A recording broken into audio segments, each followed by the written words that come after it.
It's beautiful, and I think it's a good reflection of what the film is about. You know, I think बहुत ज़रूरी होता है जब आप एक poster या first look दिखाते हो that it is connected directly to the story. What C.K. sir has directed us in. So yeah, that's why I look very sad. Even I'm looking sad. But maybe there's a reason for that. That must be because of the परछाइयाँ. या परछाई. तो विकास sir आपसे जानना चाहेंगे film के बारे में, film क्या है और सुनने में आया कांस से आने वाली फिल्म, तो उसके बारे में कुछ बताएं. देखिए फिल्म जो है हम लेके कांस जाने वाले हैं, और ये शॉर्ट फिल्म इसलिए बनाई कि कई बार क्या होता है कि आपकी कहानी जो है वो टू द पॉइंट कही जाए, नहीं तो ये होता है कि आप कहना कुछ चाहते हो और एक फुल लेंथ फीचर फिल्म बनाते हो तो बहुत सारे सब प्लॉट घुस जाते हैं और जो एक्चुअल आप कहना चाहते हो वो कहीं छूट जाता है. तो हमने इसमें कोशिश की है कि जितना हमने कहना है प्रिसाइज रहे. और साहिर साहब के गानों का मैं शुरू से फैन रहा हूँ, और मेरा मानना है कि म्यूज़िक से बड़ा जो है वो कोई थेरेपी नहीं है. The best therapy in the world is music. इंसान और बड़ी अच्छी मैंने लाइन पढ़ी थी, जब आदमी जो है वो खुश होता है तो संगीत सुनता है, और जब दुखी होता है तो लिरिक्स सुनता है. तो मैं शायद ज़्यादा दुखी रहता हूँ लाइफ में, इसलिए मैं लिरिक्स ज़्यादा सुनता हूँ.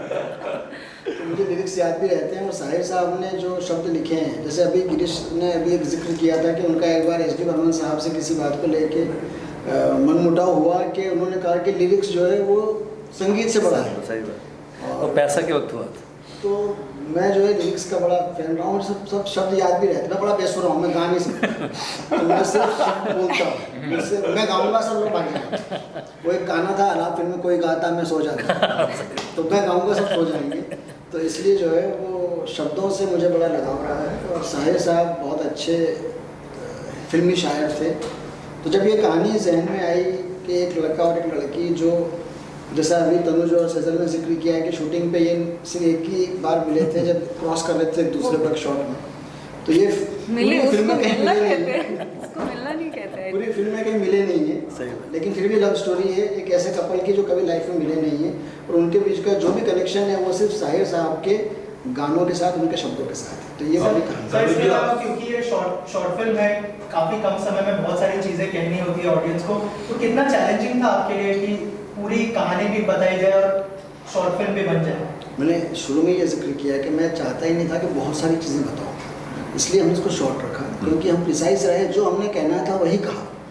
हम कहीं इस मुद्दे पे उस मुद्दे पे ये भी जोड़ लें वो भी जोड़ लें, कुछ नहीं. पूरी कहानी में ये 3 कैरेक्टर हैं और एक घर है और एक कमरा है, तो उन्हीं के बीच में पूरी कहानी है. इसमें कोई सब प्लॉट है ही नहीं. Tell us something about your character. Well, firstly, I would like to say that I had no background about this film or the story at all. तो जितनी भी खबर मुझे मिली है इट्स ओनली बिकॉज ऑफ सी के साहब. मैं बहुत टाइम से इनके साथ काम करना चाह रहा था, एंड लकीली इस बार चल गया. आई थिंक मैं बहुत ही एक लास्ट मिनट एडिशन था ना, लाइक लास्ट मोमेंट, यानी कि 2 days before. 2 days before. तो प्रेपरेशन करने के लिए ज़्यादा वक्त मिला नहीं, तो मैं काफ़ी लाइक नर्वस था कि यार मैं पता नहीं क्या करूँगा. But is so amazing. मैंने सामने से बता दिया कि यार ये शेर शायरी मुझे इसके बारे में ज़्यादा आइडिया नहीं है. तो he sat, he recorded all the lines. I would sit, I would listen to it, I would hear it, and is like music पे ज़्यादा ध्यान मत दो, लिरिक्स पे ध्यान दो. एग्जैक्टली जो उन्होंने अभी जिक्र किया. तो I try to do that, and hopefully जब आप सब फिल्म देखोगे तो it does not seem like I just join 2 days before the shoot. We were actually a bit confused about this story कि क्या बनने वाला है. एंड ऑल्सो ये जैसे कि सर ने कहा it is a love story, but इस लव स्टोरी में ये दो जो प्रोटैगनिस्ट है वो कभी एक दूसरे से मिलते नहीं है, like at the most in passing. तो वो बड़ा यूनिक था कि वो दोनों एक ही कमरे में है बट अलग अलग टाइम्स में. So to see that unravelling was very amazing, you know. तो बहुत मज़ा आया. Was it difficult because we have seen you hitting those sixes on the ground, and now the Sher Shayari is completely different? I'll tell you honestly, hitting sixes at the ground is much easier than all this, यार. Because वहाँ पे तो obviously practice है, मैं काफ़ी time से करता आ रहा हूँ, but for me this was very very new, यार. तो इनिशियली और क्या है कि मैं सोचता हूँ अंग्रेजी में और फिर मैं कहता हूँ हिंदी में. So now unfortunately that is, और मैं सबसे कहता हूँ कि like that is a problem, you know. Like तो टिपिकल मुंबई का, या यू नो, लाइक मैं पहले झूबे रहता था, अभी मैं साउथ बॉम्बे में रहता हूँ. So the thing is our way of functioning is a little different, you know. तो मैं जितने भी यंग अपकमिंग एक्टर्स और एक्ट्रेसेस में उनसे कहता हूँ कि यार गेट स्ट्रॉन्ग इन हिंदी में सोचना शुरू करो. You know, I think that's very, very important. So I think hopefully after this film now, I will focus more on thinking in Hindi and then maybe speaking in English. Ulta. Hemant ji, what do you want to say about your role? The poster काफी different लग रहा है, look काफी different लग रहा है आपका. क्या कुछ कहना चाहोगे आपके रोल के बारे में? यार जैसे इस फिल्म में एक कनेक्ट तो साहिर लुधियानवी साहब हैं इन दो कैरेक्टर्स के बीच में, जो ये लोग मिलते नहीं हैं तो, लेकिन एक फिज़िकल कनेक्ट जो है वो मैं हूँ. तो जिस घर का कमरा है उस घर का मालिक मैं हूँ. और I am also fan of Sahir Ludhianvi. तो हम तीनों के बीच में कनेक्ट है साहिर लुधियानवी साहब का. एंड इन दोनों के बीच में जो रिलेशनशिप है उसको रिवील करने का काम, लड़की को लड़के के सामने और लड़के को लड़की के सामने लाने का जो काम है थ्रू देयर शायरीज, वो काम मेरा कैरेक्टर करता है. तो अगर मेरा घर ना होता और मेरा कैरेक्टर ना होता तो बेचारे कभी प्यार कर ही नहीं पाते. सिमरन जी, आपके किरदार के बारे में थोड़ा सा बताइए. किस तरह का, मतलब लव स्टोरी तो है ही, लेकिन क्या क्या शेड्स देखने मिलेंगे? जैसे तनुज ने कहा कि आप लोग दोनों मिलते नहीं है लेकिन फिर भी लव स्टोरी है. हम वैसे भी नहीं मिले, हम शूट पे भी नहीं मिले और शूट के दौरान भी हम नहीं मिले. इसको कहते हैं method acting. It was quite difficult for me as well because मैं तनुज को कभी मिली नहीं थी और फर्स्ट टाइम हम स्क्रीन शेयर कर रहे थे विदाउट मीटिंग. एंड ये कैरेक्टर मेरे लिए थोड़ा सा डिफरेंट था. मैंने जो पिछले फिल्मों में या सीरीज़ में काम किया उससे थोड़ा सा डिफरेंट था. इट्स अ शायराना कैरेक्टर. ऐसा कैरेक्टर मैंने कभी किया ही नहीं है. शायरी बोल रही हूँ एंड शायरियों में अपनी फीलिंग्स जता रही हूँ. तो बट मुझे अमृता कैरेक्टर प्ले करने में बहुत मज़ा आया. And I actually want to thank you Tanuj and Hemant ji for being such a wonderful co actor. So we had fun. तो क्या टेक था उसके ऊपर थोड़ा सा बताइए. और जैसे मैंने सर को पूछा था काफी कम समय में, तो इसके ऊपर बड़ी लेंथ की फिल्म भी बन सकती थी, तो आपने ऐसा कोई सजेशन नहीं दिया कि कोई बड़ी फिल्म बनाते हैं इसके ऊपर? देखिए, मैं चंद्रकांत को करीब 10-15 सालों से जानता हूँ. और जब मैं सिनेमैक्स और PVR हेड था उस वक्त प्रीमियर के सिलसिले में हम लोग मिलते थे. इनकी सारी फिल्में मैंने की. और जब स्क्रिप्ट इन्होंने मुझे सुनाई कुछ 1-1.5 साल पहले, तो मेरे को बड़ा एक्साइटिंग लगा. क्योंकि ये जो कॉन्टेक्स्ट है जिसमें एक्टर और एक्ट्रेस, दो मेन कैरेक्टर्स एक दूसरे से मिलते नहीं, और ऊपर से साहिर साहब का बैकग्राउंड, मैं शायरी की समझ रखता हूँ, मुशायरे अटेंड करता हूँ. साहिर साहब, शकील, हसरत जयपुरी और जितने भी उस ज़माने के बड़े राइटर्स थे उन सबको पढ़ता रहा हूँ. और मैं जानता रहा हूँ कि साहिर साहब के साथ एक बड़ी कहानी हो सकती थी. और साहिर साहब पे फिल्म बनाने का कई लोगों ने ऑलरेडी अनाउंसमेंट कर चुके हैं, कई बड़ी फिल्म बन चुकी है. हाँ, ऑफ कोर्स. पर इसमें क्या था कि चंद्रकांत साहब ने जब कहानी मुझे बताई उसमें साहिर साहब की कहानी नहीं थी. साहिर साहब बैकग्राउंड में थे. उनको कॉन्टेक्स्ट को लेकर, उनकी शायरी को लेकर जो किरदार उन्होंने गढ़े थे वो मुझे बहुत ऐसे लगे जो जिंदा है, ऐसे लगे जिनसे मैं रिलेट हो सकता हूँ. और आज की तारीख में ऐसी फिल्में ज़रूरी है जिससे लोग साहिर साहब की राइटिंग को जाने. आज जितने मशहूर गुलजार साहब हैं, उस वक्त उतने मशहूर साहिर साहब हुआ करते थे. और साहिर साहब का नाम सबसे बड़ा लिया जाता था और उसके बाद फिल्में शुरू होती थी. तो जितनी बड़ी फिल्में इन्होंने की उससे मुझे लगा कि इनकी कहानी में वो बात है, इसलिए मैं प्रोडक्शन से इनसे जुड़ा. और अब जब हम इनको इस फिल्म को कांस में लेकर जा रहे हैं तो उसमें सबसे बड़ा इसके पीछे का आइडिया ये है कि सारी दुनिया में साहिर साहब की ज़ुबानी ये कहानी लोगों तक जाए. हम इसका एक शोकेसिंग वहाँ करने वाले हैं, इंटरनेशनल प्रेस के सामने इस फिल्म को दिखाने वाले हैं. बहुत बड़े प्रोग्राम्स है, बहुत बड़े प्लान्स है इस फिल्म को लेके. सो इसकी पहली स्क्रीनिंग कांस में होगी. 16 तारीख से 28 तारीख तक कांस है, तो मोस्ट प्रोबेबली पहले वीक में हमको स्क्रीनिंग मिलेगी. उस स्क्रीनिंग के साथ ही साथ हम इंटरनेशनल प्रेस से भी इस फिल्म के बारे में बातचीत करेंगे. तो इस फिल्म की अपनी एक जर्नी है. फिल्म बनाने के साथ की जो जर्नी है ये आपको लोग एक्टर्स और डायरेक्टर्स तो बता ही रहे हैं, लेकिन इसकी एक्चुअल जर्नी आज से शुरू होती है. आज पोस्टर लॉन्च हुआ है, इसके बाद इसकी स्क्रीनिंग कांस में होगी. उसके अलावा जितने बड़े इंटरनेशनल फिल्म फेस्टिवल्स हैं वहाँ पर हम इस फिल्म को लेकर जा रहे हैं. और उसके बाद हम ये तय करेंगे कि इस फिल्म को आगे रखकर इसके साथ आगे एक फुल लेंथ फिल्म बनाई जाए या नहीं. यहाँ पे मैं दी एंड या वो नहीं लिख रहा हूँ, मैं यहाँ पे लिख रहा हूँ लास्ट में कि बाकी फिर कभी.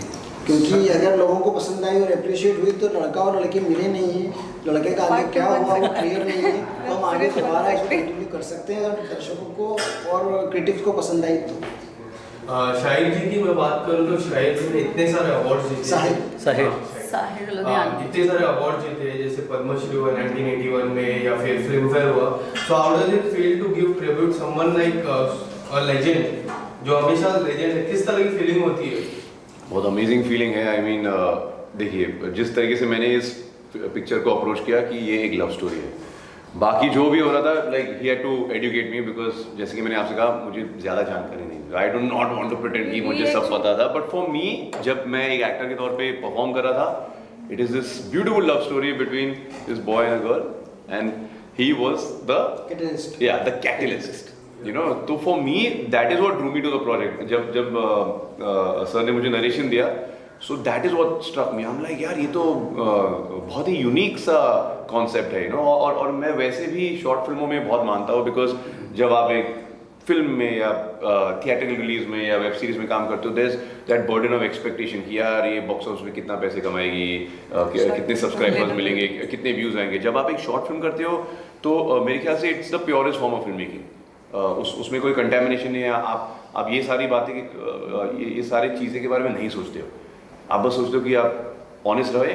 ऐसे नहीं कि we are not honest when we are doing other mediums, but I started with short films. तो इसलिए अभी बहुत सालों के बाद मुझे ऐसा मौका मिला कि एक 25-30 मिनट के अंदर की ड्यूरेशन में एक प्रॉपर शॉर्ट फिल्म का हिस्सा। तो दूसरा क्या होता है कि जब भी आप because we are in film industry, तो जब आप किसी लेजेंड के बारे में कोई फिल्म बनाते हैं या कुछ काम करते हैं या कोई स्टोरी उठाते हैं, तो एज आर्टिस्ट आपकी ड्यूटी, आपकी रिस्पॉन्सिबिलिटी और बढ़ जाती है। So while filming this film हम जैसे एक आध दो वर्ड्स इधर उधर हुए थे while we were saying the lines, but we had to be very responsible और बहुत सोच समझ के कि साहिर साहब और उसमें अमृता प्रीतम का भी रेफरेंसिंग है, तो that love story is very beautiful in itself, real love story. So it is very important for us as an actor to have the gravity of that love story and that legend whom we are portraying in the film. And I also have to point out because मेरा जितना भी काम है या तो मैं अकेला हूँ फिल्म में या तो इनके साथ काम है। It was amazing because we did not know each other before the shoot, just like Cecil and we did not know each other. But हमारा काफ़ी काम है और I think what 1-1.5 दिन तो हमने साथ में बिताया। And at the end of the shoot मुझे ऐसा लगा नहीं कि यार मैं अभी इनसे मिला हूँ, you know, he was very supportive। और जब भी आप एक फिल्म में या चाहे किसी भी मीडियम में आप काम कर रहे हो, इट्स वेरी इंपॉर्टेंट कि आप सिक्योर रहे और आप अपने को स्टार के साथ कम्पीट ना करें, बिकॉज अगर आप दोनों खेलेंगे सीन में तो ही सीन खिलेगा, otherwise there is no point, you know. Like कभी कभार क्या होता है कि लोग बड़े कम्पिटिटिव होते हैं कि नहीं, but he was very supportive and like एक छोटा सा हिस्सा है जहाँ पे हम सीटी बजा रहे, यू नो। नाउ काफ़ी सारी चीज़ें स्क्रिप्ट में नहीं थे, तो हमने अपने अंदाज में कुछ किया एंड सर को बहुत पसंद आया and that was only because वो एक सॉर्ट ऑफ बॉन्डिंग बन गई थी बहुत कम समय में। तो आई लाइक रियली और I strongly believe that films are not made with equipments and scripts, it is purely made with human energy. तो वो एनर्जी इतनी अच्छी थी, जैसे हमारे भी मॉर्निंग के सीन हुए, एक्चुअल मॉर्निंग था और हम लोग को एक्चुअल कॉफी फील हो रहा था, हम कॉफी पी रहे हैं। So it turned out really well. मतलब एक स्क्रिप्ट जो ये फिल्म की स्क्रिप्ट है ना, जब आप शॉर्ट फिल्म की बात करते हैं ना हम, तो short films are always seen from the perspective of shock value, कि शॉक लग जाए, कुछ बड़ा हो, कुछ जल्दी हो, कुछ ऐसा हो जाए। This film is not about that. This film will take you in the time where Sahir Ludhianvi was there. The taking is in that way. The acting we performed in similar manner. उसकी lighting, उसकी costume, वो सब बहुत ही ऐसा, आपको ये film देखते हुए मुझे डिफरेंट पीरियड ना, हाँ डिफरेंट पीरियड का आपको फील आएगा। सो या that came out because the energy was so good. साथ ही 75th ईयर कांस सेलिब्रेट कर रहा है, इंडिया भी 75th ईयर सेलिब्रेट कर रहा है, तो क्या कहना चाहेंगे, मतलब इंडियन फिल्मों के कितने स्कोप है कांस में? अगर देखिए कांस हमेशा रिसेप्टिव रहा है हमारी फिल्मों को लेकर, और ये साल बड़ा है क्योंकि 75 साल हो चुके हैं हमारे इंडिपेंडेंस को, कांस को लेकर, और कांस में इस साल ज़्यादा भीड़ रहेगी, ज़्यादा लोग रहेंगे, ज़्यादा एक्साइटमेंट रहेगा, क्योंकि 2 साल कांस हो नहीं पाया। इसके पहले जो भी हुआ था ऑनलाइन था, तो ये ऑफलाइन हो रहा है। उसके अलावा एक्साइटमेंट बहुत है, कई सारी डॉक्यूमेंट्रीज ऑलरेडी जा चुकी है। अब कांस की जो सिलेक्शन लिस्ट है, जिसमें कंपटीशन सेगमेंट है, शोकेसिंग की लिस्ट है, वो सारी की सारी बाहर आने लगी है। तो मुझे लगता है कि कांस में इस साल हंगामा होगा।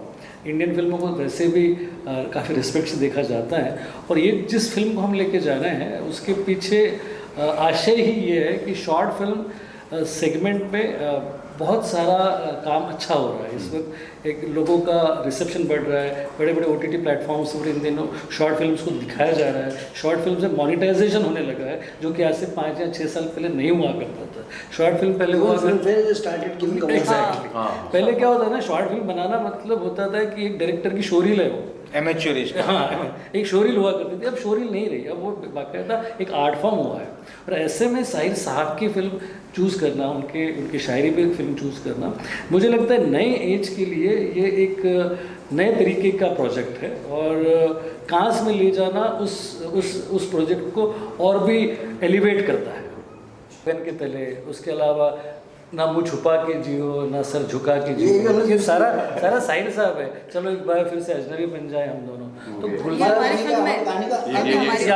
ये भी है जो इससे तो साहिर साहब ने बेसिकली क्या था ना, उस वक्त के सबसे पॉपुलर राइटर्स में से होते, और चूँकि इंक्लिनेशन उनका कम्युनिज्म की तरफ था, तो उस वक्त का जो उनका पूरा ग्रुप था, बेसिकली विमल रॉय, बलराज साहनी साहब, साहिर साहब, SD बर्मन साहब, गुरुदत्त साहब, तो ये सारे के सारे ही लेफ्ट इंक्लिनेशन में थे, और सारे के सारे कमाल के राइटर्स थे, शायर थे। नया जो जनरेशन उस वक्त का था, जो गुलजार साहब आए या उसके बाद हसरत जयपुरिया आए, ये सारे इनको आदर्श मानते थे।